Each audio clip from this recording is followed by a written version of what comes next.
Assalamualaikum warahmatullahi wabarakatuh. Hai semuanya, kembali lagi bersama saya Nurahmawati Busra. Kali ini saya membuat video untuk memenuhi salah satu tugas ujian akhir semester mata kuliah Sejarah Indonesia 5 dengan dosen pengampu yaitu Bapak Nurdiansyah MPD. Di sini saya akan menjelaskan terkait dengan perjuangan Irian Barat. Silahkan simak videonya ya.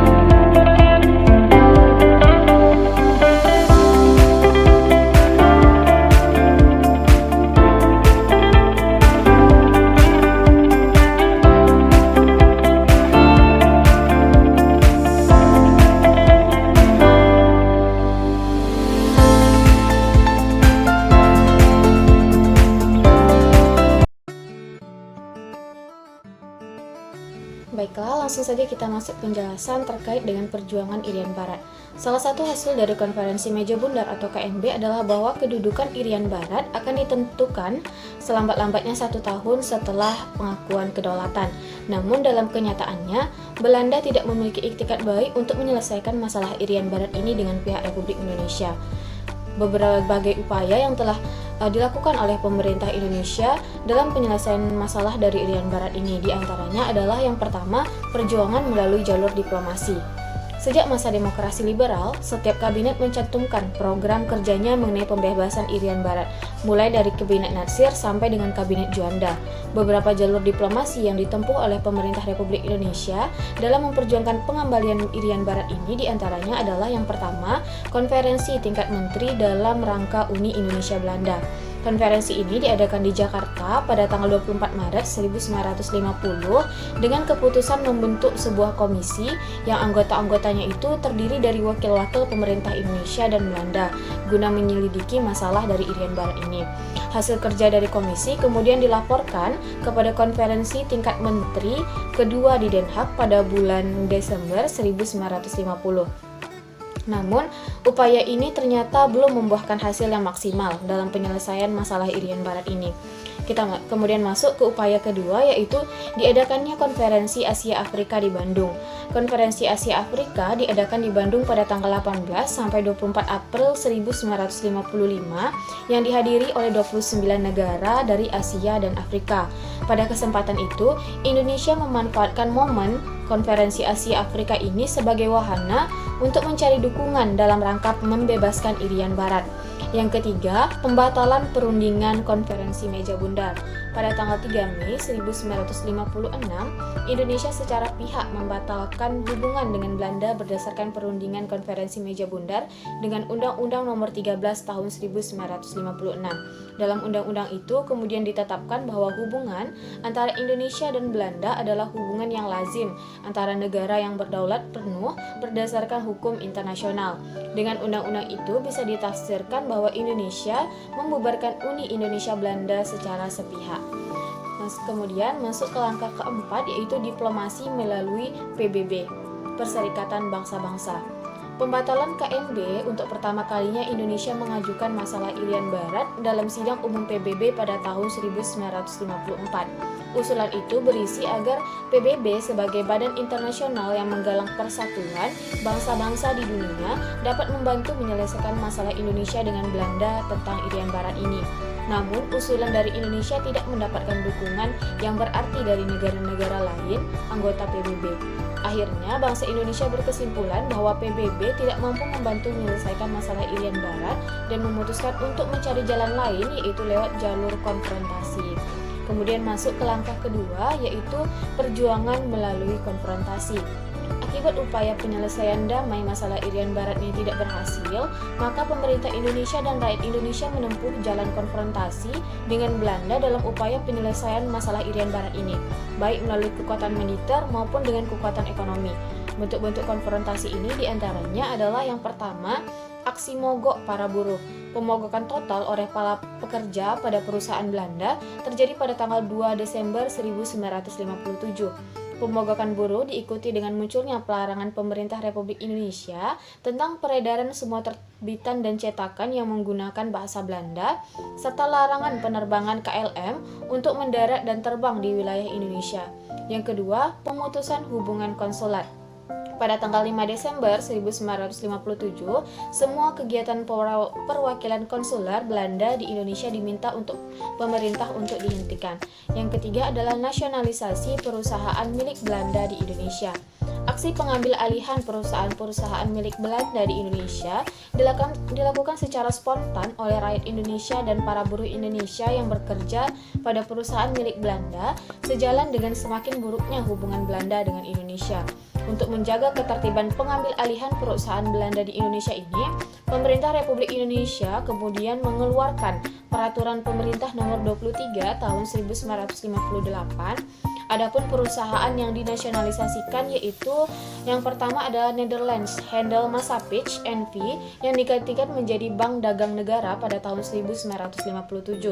Kemudian Bank Eskomto milik Belanda di Jakarta pada tanggal 9 Desember 1957, dan yang ketiga adalah perusahaan Philip dan KLM yang dilakukan di Jakarta pada bulan Desember 1957.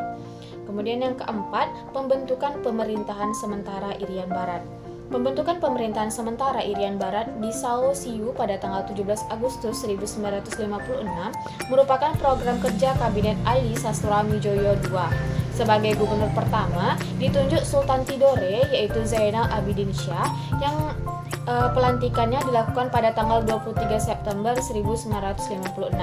Pertimbangan pengangkatan Sultan Zainal Abidin Shah sebagai gubernur Irian Barat adalah bahwa sampai dengan akhir abad ke-19, Irian Barat berada di bawah kekuasaan Sultan Tidore. Provinsi Irian Barat meliputi wilayah Irian Barat yang masih diduduki Belanda, ditambah dengan daerah Tidore, Oba, Weda, Patani, dan Wesile di Maluku Utara. Yang kelima, pemutusan hubungan diplomatik.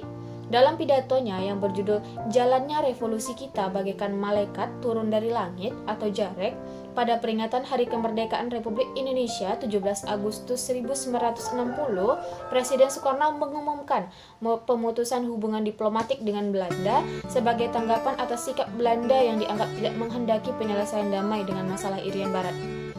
Reaksi Belanda dengan tindakan dari pemerintah Republik Indonesia ini adalah yang pertama, membentuk Dewan Papua yang bertugas menyelenggarakan penentuan nasib sendiri bagi rakyat Irian Barat. Yang kedua, menyampaikan usulan dalam sidang umum PBB tahun 1961 yang intinya Belanda bersedia menyerahkan Irian Barat kepada PBB yang selanjutnya dalam tempo 16 tahun Belanda diminta PBB untuk memerdekakan negara Papua. Yang ketiga, Belanda tanpa persetujuan PBB membentuk negara boneka Papua. Terkait dengan perjuangan melalui Trikora ini dapat dibagi menjadi 5 poin utama. Yang pertama adalah isi Trikora. Isi Trikora dibagi menjadi 3, yaitu yang pertama, gagalkan pembentukan negara boneka Papua buatan Belanda kolonial. Yang kedua, kibarkanlah sang merah putih di Irian Barat tanah air Indonesia. Yang ketiga, bersiaplah untuk mobilisasi umum mempertahankan kemerdekaan dan kesatuan tanah air dan bangsa. Poin kedua yaitu sambutan atas Trikora. Sambutan atas Trikora ini berasal dari luar negeri dan dalam negeri. Dari luar negeri, dunia internasional menyerukan agar Trikora dihentikan karena dunia merasa cemas apabila terjadi perang antara Belanda dengan Indonesia. Sementara dari dalam negeri, rakyat Indonesia merasa puas atas perumusan dari Trikora. Poin ketiga yaitu langkah pelaksanaan Trikora. Untuk melaksanakan Trikora telah diambil langkah-langkah antara lain dengan membentuk Komando Mandala, pembebasan Irian Barat pada tanggal 2 Januari 1962 dengan Panglima Komando yaitu Mayor Jenderal Soeharto.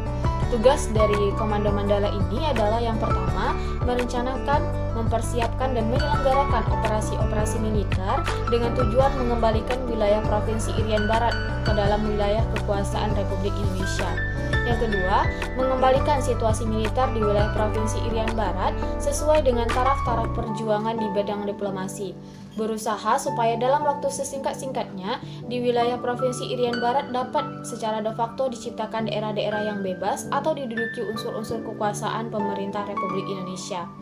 Komando Mandala merencanakan operasi pembebasan Irian Barat dalam 3 fase. Yang pertama, fase infiltrasi sampai akhir tahun 1962, memasukkan 10 kompi ke sekitar sasaran tertentu untuk menciptakan daerah bebas de facto. Yang kedua, fase eksploitasi yang dilakukan mulai awal 1963, mengadakan serangan terbuka terhadap induk militer lawan dan menduduki semua pos pertahanan musuh yang penting. Fase yang ketiga yaitu fase konsolidasi yang dilakukan pada awal tahun 1964 dengan menegakkan kekuasaan Republik Indonesia secara mutlak di seluruh wilayah Irian Barat. Dalam rangka pembebasan Irian Barat, disusun suatu rencana serangan terbuka sebagai suatu operasi penentuan yang diberi nama Operasi Jaya Wijaya. Pada tanggal 12 Januari 1962, 3 buah motor torpedo boat yang tergabung dalam Kesatuan Patroli Cepat yaitu KRI Macan Tutul, KRI Harimau, dan KRI Macan Kumbang mengadakan patroli rutin di sekitar Laut Arafura.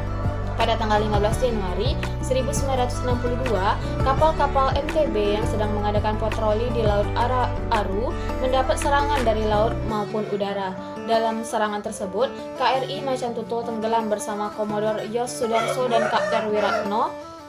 Namun, tenggelamnya KRI Macan Tutul tidak menyurutkan semangat para prajurit, malah menambah semangat untuk membebaskannya atau membalasnya. Poin keempat yaitu tanggapan masyarakat atas perjuangan pengembalian Irian Barat. Kesungguhan perjuangan bangsa Indonesia dalam pengembalian Irian Barat mendapat simpati dari diplomat Amerika Serikat yang bernama Albert Bunker. Beliau mengajukan usul yang terkenal dengan nama Rencana Bunker yang isinya adalah yang pertama, pemerintah Irian Barat harus diserahkan kepada Republik Indonesia. Yang kedua, sesudah sekian tahun di bawah pemerintah Republik Indonesia, rakyat Irian Barat diberi kesempatan untuk menentukan pendapatnya untuk tetap dalam Republik Indonesia atau memisahkan diri. Yang ketiga, pelaksanaan penyerahan Irian Barat akan diselesaikan dalam waktu 2 tahun. Yang keempat, untuk menghindari terjadinya bentrokan antara kekuatan Indonesia dan Belanda, diadakan masa peralihan di bawah pemerintah PBB selama 1 tahun. Rencana Bunker tersebut disambut baik oleh pemerintah Republik Indonesia. Sebaliknya, Belanda terang-terangan menolak rencana tersebut. Sehingga pemerintah Republik Indonesia menyiapkan operasi besar-besaran yang dikenal dengan Operasi Jaya Wijaya. Situasi yang semakin memanas membuat Presiden Amerika Serikat yaitu John F. Kennedy turun tangan membujuk Belanda agar mau menerima rencana Bunker dengan pertimbangan khawatir Republik Indonesia akan mendekat pada Rusia. Sebagai gantinya, Amerika Serikat akan memberi bantuan ekonomi kepada Belanda. Seruan Presiden Amerika Serikat membuahkan hasil dengan ditandatanganinya perundingan New York pada tanggal 15 Agustus 1962 dengan Menteri Luar Negeri Subandrio mewakili pemerintah Republik Indonesia dan Van Royen dan Schurman mewakili Belanda serta disaksikan oleh Sekjen PBB Utan dan Bunker. Isi dari perundingan New York ini adalah yang pertama, selambat-lambatnya pada tanggal 1 Oktober 1962, pemerintah sementara PBB yaitu United Nations Temporary Executive Authority akan tiba di Irian Barat. Yang kedua, pemerintah sementara PBB akan memakai tenaga-tenaga Indonesia baik sipil maupun alat-alat keamanan. Yang ketiga, pasukan-pasukan Indonesia yang sudah tiba di Irian Barat tetap tiba di Irian Barat tetapi berstatus di bawah kekuasaan pemerintah sementara PBB. Yang keempat, angkatan perang Belanda berangsur-angsur akan dikembalikan. Yang kelima, antara Irian Barat dan daerah Indonesia lainnya berlaku lalu lintas bebas. Yang keenam, pada tanggal 31 Desember 1962, bendera Indonesia mulai berkibar di samping bendera PBB. Yang ketujuh, pemulangan anggota sipil dan militer Belanda sudah harus selesai pada tanggal 1 Mei 1963. Berdasarkan perundingan New York, Indonesia berkewajiban melaksanakan penentuan pendapat rakyat di Irian Barat sebelum akhir tahun 1969. Untuk menjaga keamanan di Irian Barat, PBB membentuk pasukan keamanan yang bernama United Nations Security Force atau yang disingkat dengan UNSF di bawah pimpinan Brigjen Said Udin Khan dari Pakistan, sementara UNTEA di bawah pimpinan Jalal Abdoh dari Iran. Tepat pada tanggal 1 Mei 1963, terjadi penyerahan Irian Barat kepada pemerintah Republik Indonesia dan sebagai Gubernur Irian Barat pertama ditunjuk E.J. Boney, penduduk asli dari Irian Barat. Dengan kembalinya Irian Barat ke dalam pangkuan Ibu Pertiwi, maka bersamaan dengan peristiwa tersebut dibubarkan Komando Mandala Pembebasan Irian Barat. Poin penting kelima yaitu penentuan pendapat rakyat Papera di Irian Barat. Sebagai wujud pelaksanaan persetujuan New York sebelum akhir tahun 1969, diselenggarakan penentuan pendapat rakyat atau yang dikenal dengan istilah PPRA.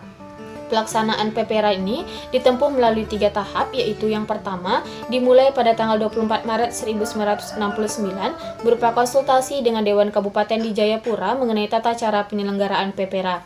Tahap kedua yaitu pemilihan anggota Dewan Musyawarah PPRA yang berakhir pada bulan Juni 1969. Tahap ketiga adalah pelaksanaan PPRA yang dilakukan di kabupaten-kabupaten mulai pada tanggal 14 Juli dan berakhir pada tanggal 4 Agustus 1969.